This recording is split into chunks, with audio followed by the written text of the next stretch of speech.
Жезқазған мен Сәтпаев қалаларында жылыту маусымы басталды. Қазақмыс компаниясы жүргізген күрделі жөндеуден кейін жылу беру нысандары штатты режимде жұмыс істеп жатыр.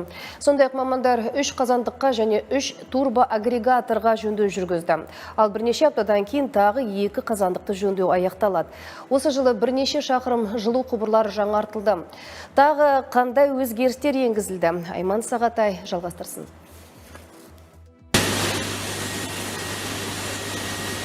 Жезқазғанда биыл жылыту маусымы уақытылы басталды. Станция қысқы мерзімге толық дайын. Нысанның егері Қазақмыс Energy компаниясы 74%-ға ескіріп тұрған барлық құрылғыларды толығымен жаңартты. Оған 12 миллиард теңгеге жуық қаражат бөлінген. Қысқы мерзімге дайынбыз. Отопительный сезонға бүгінгі таңда 5 турбинаның 3-і ағымдағы ремонттан өтті, 1-і күрделі ремонт болып жатыр. Қараша айының соңына дейін бұл бітіреміз деп пландап отырмыз. Қауіпті агрегаттардың 6-ның 3-і ағымдағы ремонттан өтті, 2-і күрделі ремонтта, 1-і ағымдағы ремонтта. Бүгінгі таңда жылу барлық үйге берілген, жөндеу жұмыстары жалғасып жатыр. Күн суытқанға дейін 2 қазандықтың күрделі жұмысы аяқталады деген жоспар бар. Сонымен қатар компания былтырғы қателіктерді қайталамас үшін көмірдің қорын жеткілікті көлемде алған. Мамандардың айтуынша қатты отын кем дегенде 2 айға жетеді. Көмір қорымыз 240 мың тонна.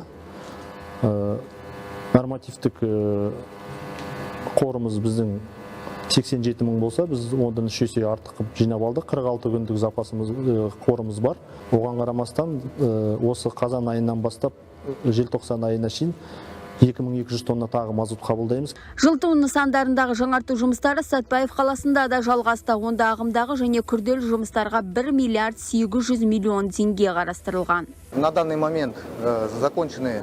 Қазіргі таңда су жылытатын қазандықтар 100% күрделі жөндеуден өтті. Станция көмірмен толық қамтамасыз етілген. Бүгінде 172 мың тонна көмір мен 548 тонна мазут қоры бар. Сондай қазан айының ортасында тағы 2360 тонна мазут жеткізіледі.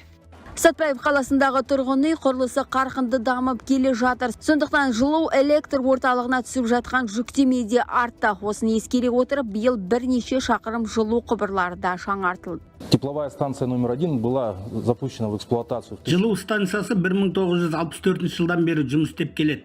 Содан бері Сәтпаев қаласында бірнеше мөлтек аудан құрылып, қаншама үй бой көтерді. Әлбетте осының барлығы жалғыз станцияға салмақ салатыны анық. Сондықтан біз арнайы құрылғылар орнатып, тапшылықты жоюға барымызды салып жатырмыз. Енді мамандар Қазақмыс компаниясының жасаған осындай ауқымды жөндеу жұмыстарының арқасында Жезқазған мен Сәтпаев қалаларының тұрғындарына жылу маусымы сәтті өтуі тиіс деп үміттенеді. Айман Сағатай, Төлеген Рашитов, Атамекен бизнес арнасы.